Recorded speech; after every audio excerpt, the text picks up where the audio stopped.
여러분과 저와 갈릴리로 갔을 때 무슨 뜻이냐? 갈릴리란 뜻은 선민을 말하는 것입니다. 그런데 예수님께서는 선민을 찾으시고 또 환자를 찾으시고 예수님께서 갈릴리를 기적을 많이 행했습니다. 예수 그리스도께서는 누구든지 예수님을 만나고 싶어하는 자를 만나 주시는 것입니다. 예수님은 만나는 자를 하나님께 영광이 나타나는 거죠. 예수님을 만나는 방법은 신앙을 위해서 만나는 것입니다. 또 예배 중에 만나고 기도 중에 만나고 봉사 중에 만나고 구제 중에 만나고 선교할 때에 또 만나고 또 나눔 속에서 또 교제할 때에 예수님 만난 자랑할 때에 상대들이 또 만나는 것입니다. 그래서 보니까 성도라면은 하나님께 나가는 자가 되겠습니다. 하나님께 함께 만나는 것입니다. 그리고 감동적으로 만나는 것입니다. 그런데 보니까 시대적으로 배경으로 보면은 로마인들을 횡포, 유대 그 지도자들도 안일함과 신앙과 인격적인 것을 말하고 교리, 무거운 짐, 묶어진 것, 이스라엘의 그런 그 사람들의 믿음이 있는 자다 하면서도 믿음이 없는 것입니다. 그런데 예수님께서는 그 바리새인들 또 세례를 말씀하시죠. 근데 보니까 세례는 아주 예수님 만나러 갈 때에 부끄러워하고 있습니다. 내가 하나님께 아무것도 못했어. 기도도 못했고 말씀도 많이 못 보고 예배도 못 드리고 하나님께 감사도 못 드리고 11주도 못하고 그래서 부끄러워하는 것이 세례인 것입니다. 그런데 그 세례 기도를 들으신다는 것입니다. 자기의 양심을 보신다는 것입니다. 하나님께서는. 그런데 보니까 바리새인들은 하나님 나는 예배도 잘 드리고 11주도 많이 하고 봉사도 많이 하고 내가 어디를 가든지 하나님 영광 돌리는 자가 되고 사거리에서 막못지게 기도하고 그렇게 하는데 그가 잘못됐다고 하는 것입니다. 왜? 자기를 나타내고 자기를 멋지게 막 나타내는 것입니다. 근데 세례는 하나님께 나는 모든 게 못한다는 마음이 가져서 항상 마음이 무거운 것입니다.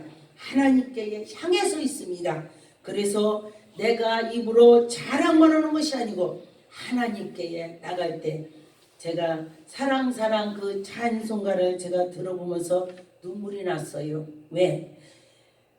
입으로만 예수님 하면서 내 마음의 실제로는 내가 그렇게 사랑으로 베풀었는가? 정말 사랑을 베풀었을 때에 기쁨이 넘친다고 했는데 그렇지 않고 내가 그냥 한 것이 많이 있는 것 같았습니다. 그래서 여러분과 저와 그런 거를 생각할 때에 하나님의 그런 뜻을 깨닫고 회개하고 다시 돌아오고 그렇게 되는 것입니다. 그런데 보니까 요한복음 19장 49절 50절에 한 사람이 백성을 위하여 죽어서 온 민족을 망하지 않게 되는 것이 너희에게 유익이라. 하나님이 그 독생자를 우리에게 주셔서 그는 죽었다 살아나고 우리를 위해서 이 몸을 다 버리고 다시 사망에서 고통 속에서 있다가 나오셔서 부활해서 하나님께 다시 가셨죠? 그걸 믿어야 될 것입니다. 그리스도라는 것은 우리의 구원, 우리를 주인, 그러죠? 주여, 주인님, 우리가 그렇게 할 때가 많이 있습니다. 예수님을 만나고 싶을 때는 갈릴리로 가야 되는 것입니다. 근데 예수님께서 내가 죽은 후에 갈릴리로 가마 그렇게 말씀하셨어요. 그런데 보니까 예수님께서는 정말로 갈릴리로 가는 것입니다. 그런데 보니까 그 제자들이 예수님의 죽고 나니까 그때에 다 허망했습니다. 예수님이 뭔가를 하실 거다라고 생각을 했었는데 예수님이 죽어버렸네. 예수님이 그냥 가버렸네. 야, 이게 뭔 일이냐. 그러면서 낭망하면서 에이, 나 그냥 가서 바닷가 가서 고기 잡을 거야. 베드로가 아마 그럴 것입니다. 그래서 베드로가 바닷가에 가서 고기를 밤새 잡았습니다. 밤새 잡아도 고기 한 마리 잡지 못했습니다. 그런데 우리가 사람이 무슨 일을 때에 진정으로 하나하나 신경을 써서 한다면 고기도 잡겠죠. 그런데 예수님이 나의 구세주고 나의 구원이라고 생각을 하면서 예수님이 졸졸 따라다녔는데 예수님이 어떻게 가버렸냐. 그러면서 난감했을 것입니다. 예수님이 부활했다고 하면서 귀는 들리는데 왜 내 눈앞에는 예수님이 안 나타나지? 많은 걱정을 했을 것입니다. 그러면서 근심의 물속에서 바다에서 그 낚시를 이게 던지는 거 있죠? 다 던지는 거를 했을 것입니다. 그랬을 때에 아무것도 밤새 거치지 못했습니다. 그런데 보니까 요한복음 21장의 3절에 보니 베드로가 나는 물고기를 잡으러 가노라 하니 그들이 우리도 함께 가겠다 하고 그들이 따라갔습니다. 그런데 보니까 날이 새면서 예수께서 바닷가에 서서 제자들에게 오셨습니다. 얘들아, 너희들 고기 잡았냐? 그랬습니다. 그럴 때 보니까 잡지 못했다고 했습니다. 그런데 보니까 예수님께서 그물을 배 오른편에 던져라 그리하면 잡으리라 그렇게 말씀하셨습니다. 그런데 보니까 요한과 베드로가 되게 예수님을 사랑했죠. 그런데 보니까 정말로 오른편에 던졌더니 고기를 잡았습니다. 잡으니까 딱 요한은요 참 섬세하고 예리하고 그래요. 베드로는 성격이 급합니다. 예수님 막 급하게 그렇게 했습니다. 그런데 보니까 아니야 정말 예수님인가 봐. 오 그래? 그런데 요한은 예수님인가 봐 해도 뛰어가지 못하는 것입니다. 그런데 베드로는 예수님인가 봐 그 소리를 듣자마자 자기가 옷을 위에 것을 던져버리고 물에 뛰어 들어갔습니다. 예수님께로 가는 것입니다. 그런데 보니까 여러 가지 형태입니다. 그런데 하나님께서는 네가 잘해 이게 잘해 그거보다도 다 하나님께 속한 것을 기뻐하는 것입니다. 그래서 형제도 보니까 이 아들 저 아들 보니까 어떤 아들은 막 그냥 열정으로 하고 어떤 아들은 그냥 하면서 그렇게 하는 걸 보았습니다. 마찬가지입니다. 여러분과 저와 다 그렇게 되는 것입니다. 그런데 보니까 그때에 베드로는 예수님께서 나타나셔서 거기 앞에 갔을 때 베드로가 아마 얼굴을 못 봤을 거예요. 예수님은. 근데 보니까 예수님께서 그 숯불에다가니 떡과 밥과 생선을 다 숯불에 놓고 얘들아 와서 먹으라 그렇게 말을 했습니다.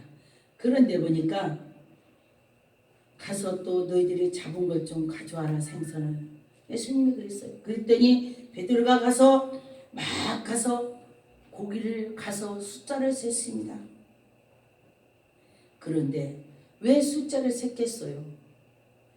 근데 가만히 보니까 베드로가 예수님을 보고서 민망해서 너 다 굴기 전에 나를 세 번 부인할 거야. 근데 예수님께서 그 말씀까지 했어요. 그러는데도 부인했어요. 그런데 너희들이 다 나를 버릴 거다. 예수님 나는 죽어도 예수님 안 버립니다. 내가 왜 예수님을 버리겠어요? 아주 강하게 답변을 했습니다. 그런데도 버리고 예수님을 외면했습니다. 그랬으니 예수님이 나타났으니 무슨 낯짝으로 예수님을 딱 대면해서 얼굴을 보겠어요. 그래서 볼 수가 없었을 것 같아요. 성경에 그렇게 나오지 않았지만 장면이 그런 것 같아요. 성경 구절에는 많은 글을 다 써놓으려고 들고를 우리가 못 다니니까 아마 그런 것 같아요. 보니까 여기에서 베드로가 가서 고기를 숫자를 셌어요. 그런데 빨리 가서 고기를 갖고 와야지 왜 숫자를 셌겠어요? 아마 울면서 셌을 거예요. 한 마리, 두 마리, 세 마리. 내가 왜 이렇게 부인했지? 예수님이 다시 살아나신다고 했는데 내가 왜 그걸 못 믿었지? 별 생각을 다 하면서 울었을 것입니다. 내가 아주 비겁한 사람이야. 그 예수님이 부인할 거라 했는데 왜 부인을 했을까? 그러면서 자기를 가슴을 찢으면서 아마 울었을 것입니다. 근데 우리 다 마찬가지예요. 여러분이 처음에 은혜 받았을 때는 내가 예수님 와서 죽어버려도 나는 아무렇지도 않아. 제가 그랬어요. 제가 꿈을 꿨는데 꿈에 영분별 은사를 달라고 했을 때에 사람들이 다 죽어가고 있어요. 근데 저 십자가가 있는데 너 십자가에 저기 올라가면은 네가 올라가면 다 구원을 받을 거야. 그래요. 십자가가 몇 개가 있어. 네가 올라가면. 그래서 가만히 말씀이 생각이 났어요. 아, 예수님의 십자가에 못 박힐 때도 그 옆에 강도가 있었는데 그들은 구원을 못했어. 구원하는 자는 예수 그리스도 한 분뿐이야. 그랬더니 뺨 없어져 버렸어요. 그게 바로 분별은사입니다. 말씀으로 물리치는 것입니다. 그래서 제가 그때 깨달았습니다. 그래, 우리가 믿음이 있을 때는 정말 내가 죽어도 저 사람만 다 구원이 된다면 나는 죽어도 될 거야. 그런 믿음이 있어. 첫사랑, 그게 첫사랑입니다. 그래서 여러분과 저와 그 첫사랑을 잊어버리지 말라는 것입니다. 잊어버리지 마세요. 예수님께서는 우리에게 첫사랑 잊어버리지 말라고 했습니다.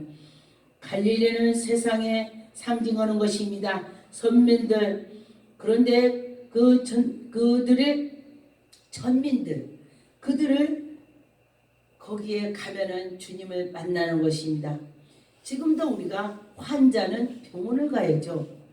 영적 환자는 또 하나님의 그 능력을 받은 자를 만나야 되는 것입니다. 그래서 예수님 만나는 것은 갈릴리라고 했습니다. 또 갈릴리를 표현한 것이 또 뭐냐? 거기에는 아주 도피성, 도피성을 또 말했죠. 스가랴에 보니까 도피성이라고 했습니다. 그런데 보니까 거기에서 예수님을 만나는 것입니다. 근데 옛날에 우리나라에도 아주 죄를 많이 졌을 때에 교회에, 성당에, 교회 그게 들어가서 있으면은 경찰들이 가서 그 사람을 끌어내지 못했어요. 거기에 숨어버리면 교회를 뒤지지 못했다는 것입니다. 그런 것처럼 그 예수님 앞에 가면은 다 구원을 받는다는 것입니다. 여러분과 저와 구원을 받을 때 예수님 앞에 나가야 되는 것입니다. 골짜기마다 도도지며 마음의 깊은 곳에서 폐인 상처, 그리고 가정, 학교, 사일, 신앙생활 그랬습니다. 또 가정이 서야 되는 것입니다. 그런데 가정에 문제가 생기고 또 학교 가서 문제 있고 또 사회적으로 신앙적으로 문제가 있는 사람 골짜기를 표현하는 것입니다. 그런데 산마다 작은 산마다 낮아지며 그 교만을 말하는 것입니다. 있다고 거기서 교만 거드름 때리고 아주 잘난 척하고 그런 것이 또 그런 것이죠. 그런데 보니까 그리고 또 고르지 않는 곳이 평탄케 되며 부정한 것, 조리, 고르지 않는 것을 울퉁불퉁 저 공편치가 않네 그런 걸 말을 하죠. 우리는 공편해야 된다 그랬습니다. 그리고 또 험한 것이 평지가 된다 그랬습니다. 예수님을 만나면은 험한 것이 평지가 되는 것은 문제가 다 안정이 되고 또 하나님을 찾을 때에 다 문제가 해결이 되는 것입니다. 갈릴리에서 주님을 만난다는 준비를 할 때에 여러분 주님을 만날 것입니다. 이렇게 준비하고 소망이 있는 자는 예수님을 찾아가는 것입니다. 여호와의 영광이 나타나고 모든 육체가 그것으로 함께 보리라. 대저 여호와의 입에서 말씀이 섰느니라 그랬습니다. 그래서 여러분과 저와 예수님의 그 말씀을 나갈 때에 하나님의 영광이 나타나죠. 근데 예수님께서는 베들레헴에서 탄생했지만은 또 나사렛에서 자랐습니다. 그래서 나사렛에서 서는 것이 어떻게 나와? 이렇게 말을 했어요. 그런데 보니까 우리가 살아가는 것도 보면은 꼭 뭐 좋은 데서 뭐가 나오는 것보다도 그 어려운 데서도 그 보석이 나온다고 그랬습니다. 그래서 사람을 낳으면은 그 전에 우리 어렸을 때 그랬어요. 사람을 태어나면은 훌륭한 사람 만들려면 한양으로 보내고 또 아주 그냥 말이 태어났을 때는 제주도로 보내라 그랬어요. 그런데 보니까 우리가 하나님 앞에 갈 때에 우리가 좋은 하나님의 영광이 나타날 것입니다. 그래서 어부 제자들은 두려움이 피하여서 갈릴리로 갔지만은 이제는 주님의 뜻을 거기까지 찾아오신 주님이 다시 갈릴리로 찾아오셔서 그들을 주님께서 만나주시고 관심을 통해서 갈릴리에서 기적을 많이 예수님이 생전했을 때도 기적을 많이 행했죠. 그래서 하나님께서는 갈릴리를 그 천민으로 어부로 그들을 부르셨습니다. 그래서 지금도 보니까 하나님이 이르는 자를 정말 천민을 부를 때 많이 있어요. 그 고통 속에서 사는 사람, 아주 천한 사람을 불러서 아주 크게 하나님이 그를 능력을 주고 제가 어떤 분하고 대화했어요. 어떤 분이 분강사를 했는데 말이 으드러고 뭐고 좀 캐치를 잘 못한다 그래요. 그래서 제가 그랬어요. 그분은 하나님께 능력을 달라고 해서 기도해서 능력으로 하나님 이루면 되겠네요. 그렇군요. 할렐루야. 하나님은 각각의 그 사람 맞게 주신답니다. 지식이 많은 사람은 하나님 말씀으로 하나님 일을 하게 하고 또 의둔하고 부족하고 뭔가에 약한 자는 그를 능력으로 사용해서 그를 부끄러움을 하나님께서 벗겨주시고 인도해 주신다는 그런 말씀이죠. 그래서 예수님을 만나는 자는 승리를 할 것입니다. 여러분 다 갈릴리로 갑시다. 본문으로 돌아가겠습니다. 갈릴리로 갈 때에 하나님이 함께 주신 것입니다. 32절에 그러나 내가 살아난 후에 너희보다 먼저 갈릴리로 가리라 그랬습니다. 그래서 여러분과 저와 갈릴리로 가면은 해결이 될 것입니다. 32절에 그러나 내가 살아난 후에 너희보다 먼저 갈릴리로 가리라 그랬습니다. 그래서 여러분과 저와 갈릴리로 가면은 해결이 될 것입니다.